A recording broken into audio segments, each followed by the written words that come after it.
नमस्कार, स्वागत है आपका।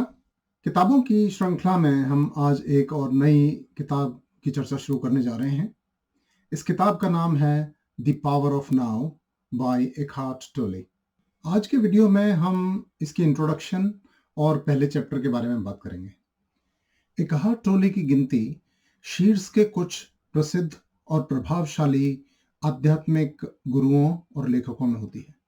इनका जन्म जर्मनी में हुआ था 1948 में, और शुरू के कुछ साल जर्मनी में रहने के बाद ये यूके में आए, वहाँ पढ़ाई की और कैम्ब्रिज यूनिवर्सिटी में एक रिसर्च स्कॉलर के रूप में काम भी किया। उनका खुद का कहना है कि जीवन के पहले 29 साल बहुत सुखदायी नहीं थे। उनको बहुत सारी परेशानियां थीं और मानसिक रूप से कई बार उन्हें एंजाइटी और डिप्रेशन के अटैक भी होते थे। From a state of misery and complete dysfunction to a state of lasting happiness and joy।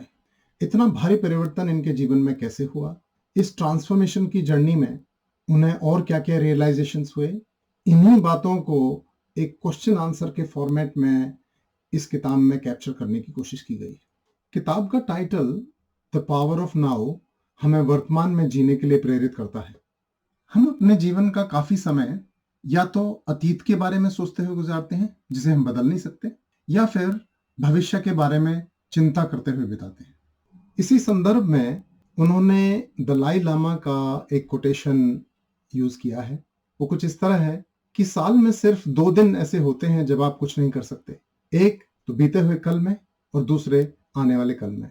इसका अर्थ यही है कि हमें सिर्फ वर्तमान पर अपना ध्यान केंद्रित करके वर्तमान में जीना है, वर्तमान में काम करने हैं।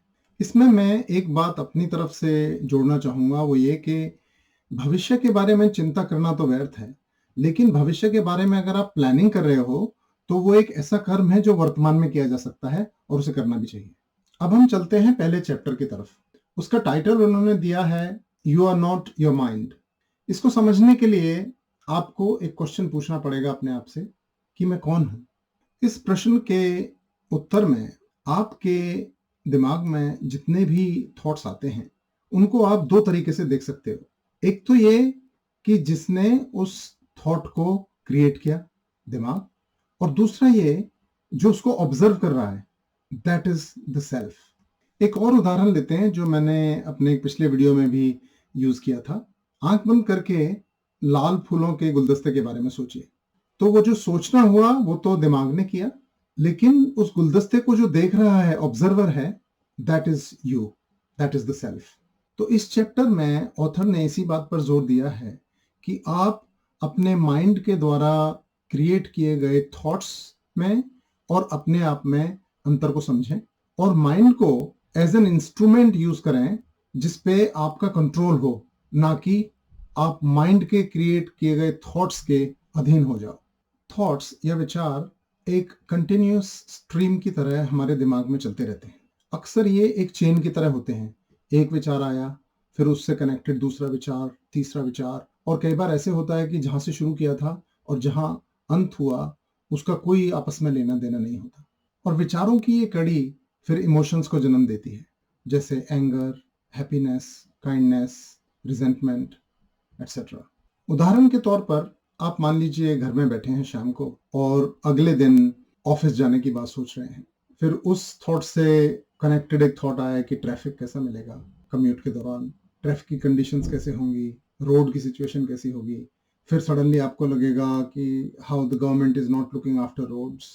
फिर लगेगा कि सब करप्ट हैं, गवर्नेंस ठीक नहीं है, और उससे फिर आपको एक स्टेट ऑफ एंगर पैदा हो सकती है। अपने घर में बैठे हुए भी विचारों की दुनिया में कहां से कहां पहुंच गए। इसी बात को लेकर लेखक ने कहा है कि हम वर्तमान में नहीं जीते अधिकतर, और उन्होंने जो सूत्र बताया है वर्तमान में जीने के लिए वो ये कि किसी ना किसी तरह से विचारों की इस कड़ी को ब्रेक करना चाहिए। उन्होंने कहा है कि एक विचार से दूसरे विचार को कनेक्ट करने के बीच में एक छोटा सा गैप रहता है। अगर आप उस पर अपना ध्यान केंद्रित करें, वो एक स्टेट है जिसको हम स्टेट ऑफ थॉटलेसनेस कह सकते हैं, जिसके अंदर कोई विचार नहीं रहता, यानी कि एक विचार और दूसरे विचार के बीच की जो जगह है वो। मेडिटेशन या ध्यान की प्रक्रिया भी हमें यही सिखाती है कि हम किस तरह से प्रैक्टिस करके थोड़ी देर के लिए ही सही इस स्टेट में पहुंच जाएं जबकि हमारे दिमाग में कोई थॉट्स ना हो, स्टेट ऑफ थॉटलेसनेस। लेखक का ये मानना है कि हमारे जीवन में ज़्यादातर दुख, तकलीफ या समस्याएं हैं, वो हमारे अपने दिमाग की उपज हैं। उन अननेसेसरी थॉट्स की उपज हैं जिनको करने से हमें कोई फायदा नहीं मिलता। साथ ही उन्होंने ये भी कहा है कि आप अपने जीवन में प्रसन्नता और शांति पाने के लिए पूरी तरह से सक्षम हैं।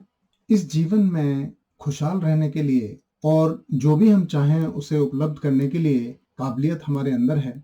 इस बात को समझाने के लिए लेखक ने एक छोटी सी कहानी का विवरण किया है। वो कहानी कुछ इस तरह है कि एक भिखारी सड़क पर बैठकर आने जाने वालों से छुट्टे पैसे मांगता रहता था।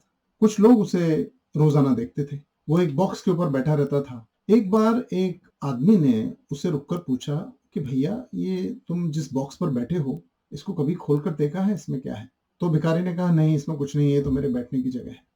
फिर एक दिन हार कर उसने वो बॉक्स खोलकर देखा और वो देखता है कि उसमें बहुत सारे हीरे और जवाहरात हैं। तो लेखक का कहना यह है कि हम जो भी चाहते हैं अपने जीवन से, उसके लिए जो भी चाहिए वो हमारे खुद के अंदर है, उसे बाहर ढूंढने की जरूरत नहीं है। इसी के साथ मैं आज की बात समाप्त करता हूँ। इसी बुक के कुछ अगले चैप्टर्स को लेकर फिर मिलेंगे। धन्यवाद, नमस्कार।